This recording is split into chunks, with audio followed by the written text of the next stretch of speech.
The same with anything we do. And you don't have to be a fine artist to have an exhibit and explore talent. I love that definition that it's recurring behavior, because what it means is we can change it and improve it. It's the Inspiration Place podcast with artist Miriam Schulman. Welcome to the Inspiration Place podcast, an art world insider podcast for artists by an artist, where each week we go behind the scenes to uncover the perspiration and inspiration behind the art. And now, your host, Miriam Schulman. You're coming into the city now. You're selling your place out there, or what's happening? Yes. I 100% am moving to the city. Oh my God. What is prompting this? We put an offer on an apartment. We have an accepted offer. Oh my God. What a fantastic neighborhood. We're neighbors. That's right. We're like, 12 blocks away? Something. Honey, everyone else moved out of the city during the pandemic and you're moving back in. That's right. I love it. Yeah. So we can So you're moving together. My husband and I, we're moving. Okay, together, yeah. Because part of me was like, no. I'm moving to the city, like, bye. I should be clear. No. We because that's a scenario for people. No. Yeah. So my son emigrated to Israel. He's never coming back. Really? Yeah. When you say never coming back, why are you saying it like that? He made citizenship. Wow. Yeah. That's it. He's doing that now. That's right. He actually asked me, so this is a 21-year-old, by the way, so you never know. No, of course not. What do they know? Especially what your book's about. There's lots of different things that could be, this sounds weird. That's a big deal. That's a really big decision. Yeah. Yeah, it's something he's wanted to do. I take it you're on the fence about that. No. I am in full radical acceptance of anything my children want to do. Okay, good. I'm just missing him because of COVID. I can't go there. I was supposed to actually go there next week and the borders are closed because of Omicron. So I haven't seen him in several months. That's not easy. Yeah, it's kind of sucks. So anyway, he moved out. My other child doesn't want to move out. Well, she does, but she needs some encouragement. So we're like, fine, we're getting rid of the house. Now you have no choice. Oh, seriously? So she's not coming with you. She has to find another place to be. Yes. Well, that's one way to do it. I mean, she can sleep on the couch. It's pretty much her option, Oh my God. Well, how old is she? She's 24. Okay, so she's ready. That's what we're talking about. We're not talking about 18-year-olds, No, right. She's ready. Right. And it's 24. She's ready to do something, and she needs that little push. And how exciting just to change up your life a little bit. 100%. So we bought a farmhouse. What? Yeah. So during the pandemic, it's always been my husband's dream to get a farmhouse because he grew up in the country. And I'm the city mouse and he's the country mouse. So it's you, instead of being where you are, you bought a country place and you're moving to the city. Well, we're getting rid of this suburb situation. Well, that's right. I'm saying you're going to the two extremes. And now you have both options. So once we had the farmhouse, I didn't want this house anymore. Right. So yeah. That's exciting. I'm very excited. Let's talk about you. I'm so excited about your book. Oh my God, thank you. It's all very exciting. It's it really is. Good. I have not finished it. I normally finish the books. So I wouldn't expect you to read the whole thing before our interview. I normally do, actually. I'm kind of that weird bird that way. But this is pee in the pants funny. It's really? Because when I read it, I was like, this isn't that funny. No. So 24-year-old, I was like, Talia, you got to read this. I was passing her the book. like that whole passage about losing your virginity. Oh my God, this is if Judy Blume decided to write a self-help book, this would be it. Oh my God, what a wonderful quote. Can I quote you on that Absolutely. one? I love Judy Blume. Yeah. That's where I first got really excited about reading Judy Blume and knowing you could talk about that stuff. So I talked about the first time I had sex. In not great detail, but enough. No, the way you did it was beautiful. It was just kind of like that Seinfeld-ish, neurotic, New Yorker sharing, but not in a way that not like in a way that makes gross. You go, ooh, right. No. It wasn't like you'd be embarrassed for your daughter to see it. Well, right. I passed her the book. Exactly. I handed it to her. She's not even into self-help books, but she might be into this one. I was like, look at this. That's the goal. Yeah. It's self-help with a penis in it. There is a penis in it. And not too many penises. It's not like the bro marketer. Right. Not a lot. Right. So awesome. Okay. Well, hello, this is Miriam Schulman, your creator of inspiration, and you're listening to episode 177 of the Inspiration Place podcast. I am so grateful that you're here. Every person on the planet wants their life to mean something.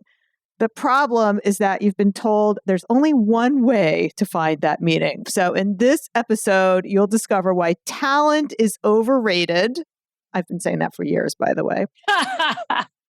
And you know, I plucked all these bullets directly off of Amazon on your I put them there for you. Right. Thank you. How to confront the challenges that stop you in your tracks, like boredom, loss, and fear, and how and why to unhook yourself from other people's agendas, which is why I embraced my son moving to Israel. His dream, not my dreams, his dream. Right. Okay. By the way, before we dive into today's show, I wanted to make sure you knew about my free training. This is my commercial.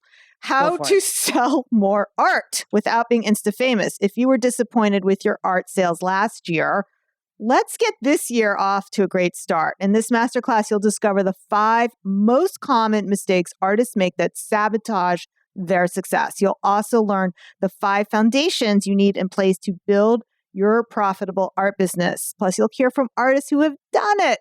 They are so inspiring. To choose your showtime, go to schulmanart.com/sell more art. Okay. Sell it, girl. Sell it. Okay. You haven't been introduced yet, by the way. Sorry.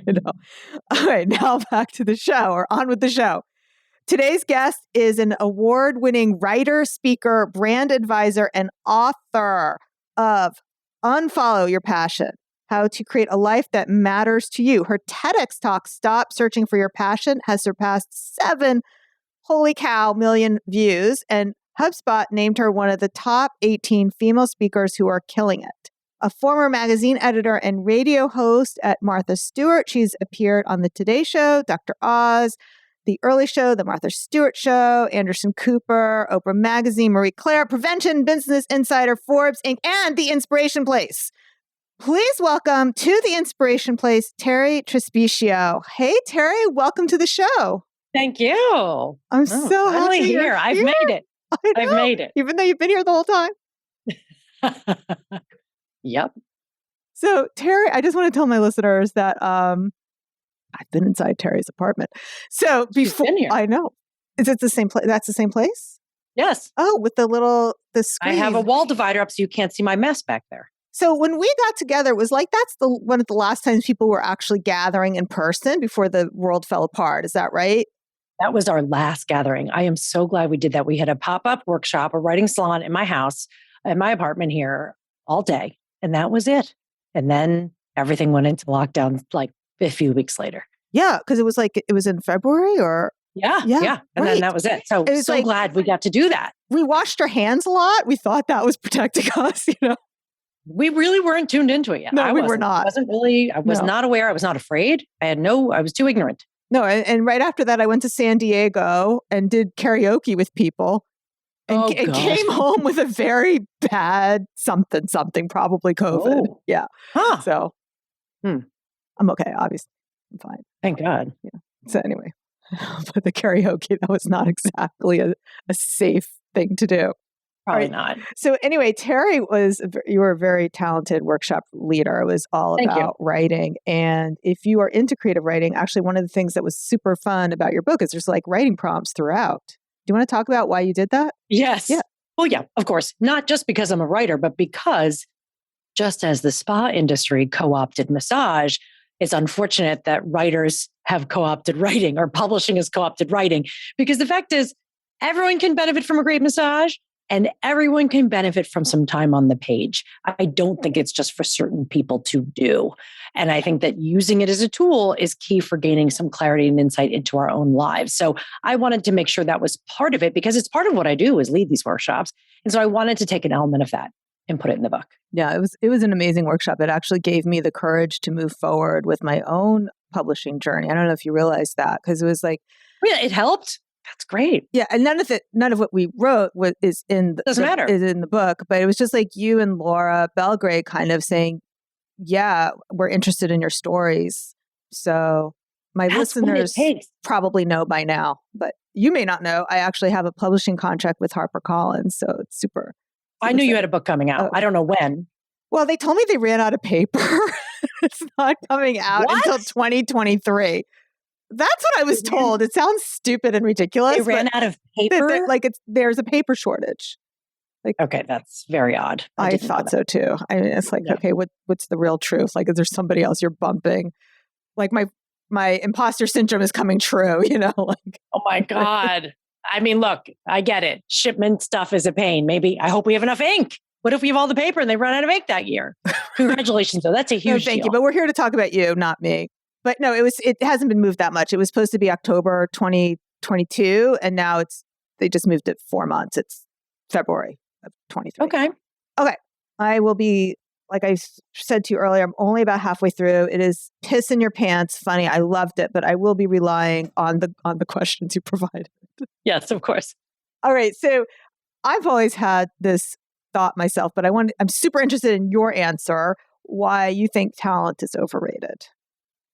Well, talent is overrated when we think of it as a finite thing that you're either born with or not. If we look at talent like cheekbones or green eyes or birthmarks, then you're born with something or you're not. And that, of course, is part of what psychologists call the fixed mindset. Whereas a growth mindset is one in which we believe we can cultivate and grow what we have and become better and change and evolve and all those things. So I think of talent as, oh, nice if you have it, overrated. Here's why. If you think you are talented, you might not make an effort because you'll rely on the talent. You might not make an effort to really sharpen your skill. If you believe you're not talented, you may never make an effort and develop the skill. So looking at it in a fixed way doesn't help. But who has changed my mind about talent is Marcus Buckingham, who is part of, he wrote First Break All the Rules. He's this brilliant business thinker and business psychology thinker. And he says that, in fact, we can change, and talent doesn't have to be a genetic thing. Talent, the way he has seen it by interviewing top managers and leaders, is something that we do over and over again, which is what I thought skill was. He looks at it as the way you do it. So, Miriam, the way you create art, the way you paint, with all those things, the way you do it, someone else does a different kind of painting. And yet the way you do it over and over is what makes a Miriam work of art different from someone else's. And the same with anything we do. And you don't have to be a fine artist to have and exhibit and explore talent. I love that definition that it's recurring behavior, because what it means is we can change it and improve it. So in that regard, I do think of it. But when I think, like Seth Godin says, to call a professional talented is insulting, he writes in the practice. What really is, what they are is skilled. Yeah. So I like it because it feels more worker. Like it feels like you can make it. That you have control over it. You have some control that you're not like, oh, well, I'm not talented enough. It's just, doesn't help. I mean, being the good mom who read all the self-help books. So I was very careful with my kids, like if they did well on the test, to say, oh, you must have worked really hard, instead of saying, oh, you're so smart. So smart. Because, right. Because if that's the reason they did well, then if they don't do well, are they stupid? They'll prove you wrong. Or they won't tell you if they need help, because if they tell you, you won't think they're smart anymore. That tying up with identity, I think it is a really big problem. Right. And then really rewarding that it's the hard work that got them there, not relying on some magical talent or smartness or something. Okay. Well, for kids and also adults too, because they're like, am I really a this? Am I really an artist? Am I really a writer? It's like this identity part is what slows us down. Are you doing it? Then you do that thing. Right. And then also that idea that you're supposed to be good at something right away, which you talk about in the book with the whole thing with your bucket list. Do you want to, where's the good question to get us into that? Well, actually, the whole we'll just talk about it. Well, the lore of the secret genius. You just said, like, when we try something, we hope that we're just amazing at it right away. Like, that is stuff of great movies and shows. And you're like, oh, I'm going to discover I'm a genius. What that is deciding that, that if I don't do it amazingly right away, it's not for me. And that there has been research around people with fixed mindsets about passion, people who have a rigid idea of passion. I'm born with it. I'm meant to do this. I'm not meant to do this.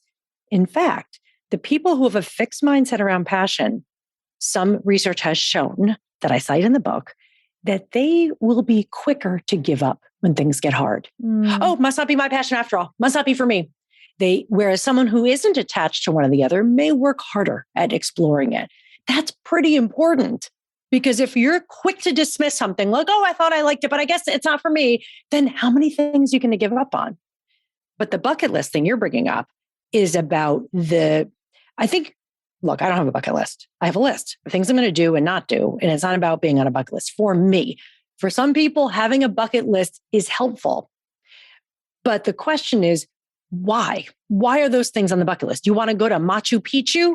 Amazing. It's on your bucket list. Someday you'll go, maybe. If learning Japanese is on your bucket list, well, that takes years of study. That's not something you just do. A bucket list usually is something you're going to go do, like kiss the Blarney Stone, which why would anyone bother? That is so gross. But still, the idea of doing something once and assuming it brings some kind of larger meaning is something that I think, really? The things that we do and get better at and give ourselves a sense of progress on, that is what's going to yield more motivation, more inspiration, more power than if I go do this thing once. Case in point, I've done some stand-up comedy. I've taken years of classes. I've performed it. I even placed in some local contests, things like that. I enjoy doing it. I did not do it because it was on a bucket list. I did it because I wanted to get inside of the machine of it and learn how it worked and see what skills I had and what I needed to get better at. I'd never done stand-up before. I'd done a lot of speaking. Stand-up is very different. So I went and took a class. And when they went around the room and said, well, what brought you to this class? To go and do stand-up is, that's scary. And one of the people in the room said, oh, it was just on my bucket list. And in my mind, I was like, way to cop out. Because it's like, oh, nothing to see here. I might not be good, but it doesn't matter. It's just my list. I'm just checking it off the list. That person didn't say that, but that's how it comes across. Whereas all of us there wanted to try it, or we wouldn't have paid the money and showed up. Right. But don't tell me you're there to audit the class. Like if you're really going to do something and you're really going to do it, risk it and be in there with us. Don't stand on the side and say, well, I'm just doing it to do it once. Because doing stand-up once will teach you nothing. And the thing about really good stand-up comedy is that they make it seem so easy. Like they act like there's this thing that just happened on the way to the club. Like they act like they're happened on the way to the club. Right. Like they're acting like they're making up the jokes right then. And that takes a lot of practice and a lot of skill to have it be so effortless. Well, yeah, when you look at a great comic, you go, that's so easy. They're just talking about things that happen in their life that are funny. Funny things happen to me. I could probably do that. And you know what? If you learn it, you can.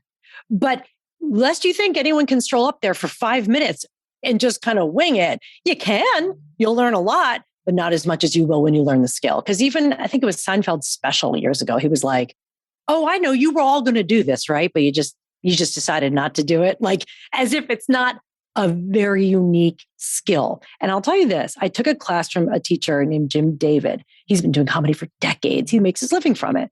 And he said, oh, you think you have to have a big personality to do comedy? You think you have to be some big, scary talent? He's like, no, you don't. Plenty of the comics working today are not interesting and they do not have great personalities.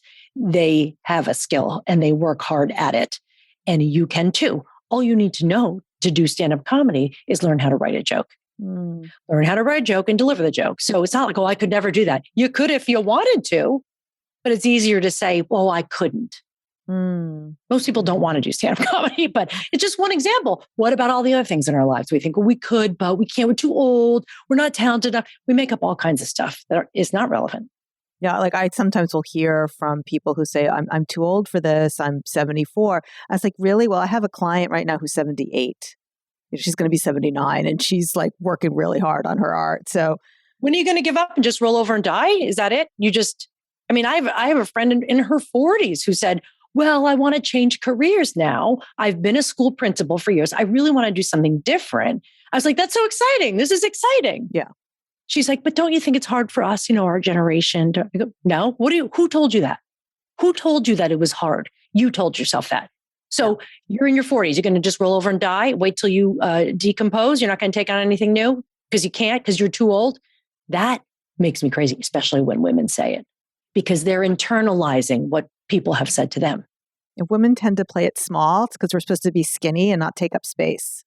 Like And we're supposed to be 25 forever? That's not even a real thing. You couldn't make me go back to 25. If you couldn't pay me to be 25 again. Right. It's so true. Why is it dangerous to getting hung up on passion? The danger is when we're hung up on a passion we think we're supposed to have or know and don't. If you're obsessed with a thing and focused and you're pursuing it, I'm not going to get in your way. No one should get in your way. But if you feel hung up, to me, that feels like maybe you're stuck or you worry that you're not living the life you're supposed to be living. I was supposed to do this. There is no supposed to, is what I say over and over again. I would want everyone to experience lots of passion in lots of areas of their lives. But this idea that by making one career choice or any life decision is supposed to yield a boundless passion, unchecked emotional high, or unfettered focus, that just is not life. Yeah. And to me, especially, it's not just a woman thing. But for women, I always point to the whole Prince Charming thing, because what we used to be sold was that a man was coming to save you from yourself, from despair, from loneliness. And that when and if that man finds you and you're a good girl, then you will be rewarded with the attention and love of one man. Now, some people really love that idea and they want to follow that. I won't get in your way about that either. But what scares me is that I think we've swapped out the prince for passion, thinking that once we find our one passion, my life will have meaning. I'll know what my purpose is. This is the same kind of singular thinking that isn't helpful, because there isn't any one thing you're meant to do or follow or be. And when we get into that thinking that there's supposed to be one thing, well, there's a pretty good chance that we're doing it wrong. And that's where we get ourselves hung up. And one thing I want to say, because in my world, so I help a lot of artists. There's a lot of artists listening to the show. But even within that, it's not like they're done once they decide they want to be an artist. Because one of the biggest questions I hear is, how do I choose which medium or what to paint? So it's like they're so hung up. So now this is my words. They're so hung up on like, they have to make the right choice of like, well, should they be pastel? Should they be oil? This is what's more profitable. This is what I want to do. I'm not, they get very caught up that they end up doing nothing. So by staying in that indecision of they don't know which medium to pick, they actually end up doing none of the things. So what happens is that indecision lets them off the hook of taking those risks and actually moving forward with becoming an artist. That's exactly, I was going to say, isn't it kind of convenient to get so stopped by the asset, the specific outcome of the art, that you just don't do it? In my world, I don't know if this is self-help or a memoir. Am I writing a novel or am I writing this? Should I tell the real story? They get so caught up in the details and the minutia of a specific asset. And I say, don't make an asset of yourself. Stop thinking about the end product as determining of what's worth your time. To me, for writers, for people who love to use the page, I say you write and write and write, and then you figure out what it is later. So what do you say to artists when they say to you, should I do oil or pastel? What should I paint? Like, what do you tell them? Well, everyone wants like that choose your own adventure where they're going to know what's the right answer. And then, maybe you can go back a few pages if you didn't like what happened and then you pick the other path. The truth is life is not a choose your own adventure book. What's more important is you pick something and you put your attention into making it the right choice. That's right. That's exactly right. And guess what? If you hate it, you change. Yeah. Right? If you're working with oils and you're like, this is interesting, but I want to try something else, that's you evolving as an artist, I would imagine. Of course. I mean, it's not well, you're an oil person. That's it. You got to stick with that till you die. I mean, George O'Keeffe switched mediums. Lots of people switch mediums. It's okay. It's okay to do it. But the thing is like, they didn't do it on like a weekly basis. They stayed with it for a while before they switched to something else. Like, let's see. What can you learn from it? Exactly. What can we do with this first? Love you that. Learn. And I know, and I love that you're an artist and we can kind of talk about this here. I don't always get the chance to talk about it with an artist. is that I believe that the art, or I call it the work, whatever the work is, whether it's pastel, whether it's memoir, it doesn't matter, that the work leads us, that the work teaches us, that it has a life and a flow and an energy that is separate from us. It's of us, but separate. And when I hear someone fussing over the actual type of work they'll do, that shows me that they don't trust the work. The thing that allowed me, and I will say this as someone who has just written her first book, this is my first one. And I did not go in going, this is the book I'm going to write, and this is what it sound like, and this is how it's going to be outlined. I didn't really know. I wrote and suggested to this agent and suggested to this publisher, and the publisher said, we like this, but here's what we think would do better. And then I wrote into that. I did not know what the book was going to be until very close to its deadline. And it's not like I was clueless, but I was letting the work sort of follow me. Well, what is the best thing for the reader to hear? What would help? Trust the work to lead you. That has changed my life. Yeah. Rather than trying to fuss over it before it's born. And by the way, I had the same experience. So for me, I didn't, like when I was in your apartment, which was a year and a half ago, I didn't know what I was going to write. And I let this be a collaborative experience as I got an agent and then to the publisher and letting that evolve.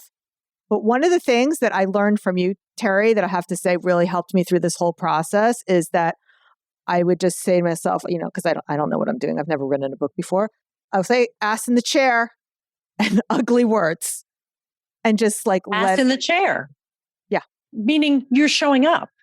Yeah. You don't have to know what the book is yet. First of all, your book isn't due right this second.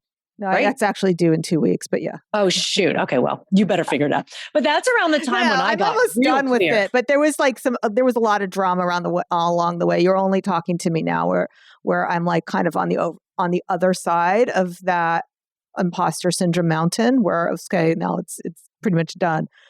I really want to ask you, we're going in so many different directions, but we have to talk about the title of the book because Unfollow Your Passion is just so counterintuitive to what we've all been taught. So it definitely is. Let's unpack that. If you are happily following your passion, don't let me stop you.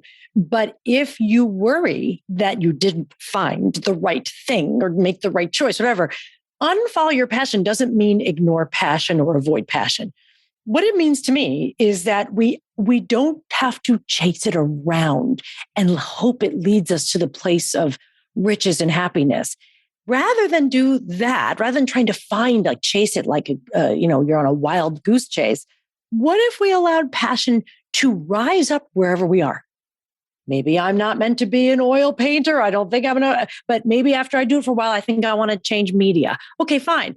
Then I allow that focus to come with me. Passion is portable.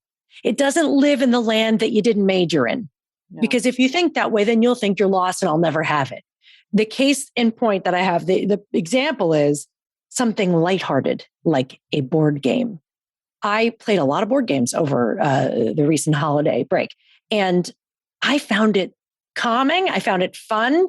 I thought it was a really fun way to engage with family and friends that I hadn't done in a long time. And I was like, how do you play this game? I don't know. I didn't care about the game. I didn't go, we have to play my favorite game. I played games I'd never played. And within one game, I always lost the first game because I didn't know what I was doing. By the second game, I got it. I figured it out. And I was like, oh my gosh. Like it's a game called Mexican Train. Oh, the dominoes? Yes, dominoes. I love that game. I love it. And I was so into it while I was doing it. Would I ever answer the sentence, like, what are you passionate about? Well, Mexican Train. Well, no, of course not. But when I'm in it, it feels good because I bring the passion with me wherever I go. I can be passionate about whatever's in front of me at that moment. And I'm not saying, oh, look at me, I'm special that I can do that. It actually makes my life more fun. Yeah. So rather than pining for it and thinking it's out somewhere else, where are we missing an opportunity to experience it right now? One thing you said in the book, which I really liked, is the whole idea that you actually get passionate after you get good at something, which is something that I forget the name of the author, Amy something and Tiger Mother. You may not have read the book because no. this is what we we criticize them, but then we secretly want to be these tiger mothers with these perfect children. So I had to read that book very carefully. So the whole idea with the tiger mom is that they force their kids to do things because they won't enjoy it until they've put in that practice and that makes them good. So they start to enjoy something after they've put in the training, the skills, the hours, all those things that we've been talking about. Like that's when the passion happens, is after they get good at it. So you don't get good at it the first time you try it, like this, accidental genius at comedy, like we were saying before. It's like you have to get really good at it to make it look effortless, to make it look easy until you really love it. Until you feel it, because what feels good is to feel yourself getting something, to feel yourself improving and mastering a thing. Like I do a lot of editing my own video, which I basically kind of taught myself to do. I had a little help and then I taught myself the rest on a program I'd never used. And now I've gotten so quick at it. I'm not a professional video editor, but for my stuff, I find I love it. I go into the zone and I get like, and I've gotten better and better at it and faster. I am not trying to be a professional video editor, but that part of my life when I have to sit down and do it is a pleasure for reasons I could not have predicted. Can we allow the pleasure that rises, the passion, if you will, when we give ourselves the luxury of focus times time, right? To give ourselves a chance to feel good at something, even if you don't want to do it forever. Someday, maybe I won't have time to edit my own video. I'll have to hire someone to just do that. But for now, I'm learning something. I think we underestimate that. I love that. All right. So I think everyone should go get her book, Unfollow Your Passion, wherever you prefer to buy your books. It's in the stores. It's in Barnes & Noble. It is out now. It's ahead of schedule, but it's out, which is crazy. This will air in January, so it's definitely going to be out. Oh, it'll be out by then. But I'm saying it's out literally. If you're hearing us now, you can find it. You can order it. And of course, I did the audio version too. So if you'd rather listen, that is totally okay. Very funny. Make sure you go in the bathroom because you will pee in your pants. It is so funny. Gosh, I am so happy to hear you say that. Thank you. I think I made that joke 3 times though, so we might edit out. You don't have to have it 3 times the same joke. Okay. So that's one of the things I do, by the way. I tell jokes on the show that I've practiced with my therapists. Well, that's good. She's your first audience. I know my husband's stop it. This is too much money for you to be hey, you got to work your tight. That's right. You got to work your tight 5. You got to work it. So make sure you get the book and also all the places where you can find Terri. You can find that. What? I'm going to add one thing. If you can get the book wherever you want, but if you go to unfollowyourpassion.com and put in where you got it, you can join me for some fun stuff that we're doing around the launch of the book for free. Cool. Like bonuses. So, yeah, cool, but we're going to do some live stuff together. And if you ever want to hang out with me again, if not, then you just get the book and we'll never talk again. That's fine. You'll find links to everything we talked about in the show notes, which you'll find at schulmanart.com/177. We'll make sure that we link to all the things, Terri, because if you love her as much as I do, I'm sure you're going to want to connect with her after this. And don't forget, if you like this episode, you have to check out my free masterclass if you're ready to learn what really works and escape the social media grind. Go to schulmanart.com/sell more art. Alrighty, Terri, do you have any last words for my listeners before we call this podcast complete? I think my parting advice is this. Whenever you feel the squeeze of what you think you should be doing, maybe someone tells you, they give you advice. You know what you should be doing, Miriam? You know what you should do? Always push back for a minute before you swallow advice and insight from other people. Always push back and buy yourself some time and really check it against your gut. I think we've been told what to do for so long that we might get used to it. And it might be time in the next year to make new decisions for ourselves. I love that. All right. So thank you so much for being with me here today. I'll see you the same time, same place next week. Stay inspired. Thank you for listening to the Inspiration Place podcast. Connect with us on Facebook at facebook.com/schulmanart, on Instagram @schulmanart, and of course on schulmanart.com.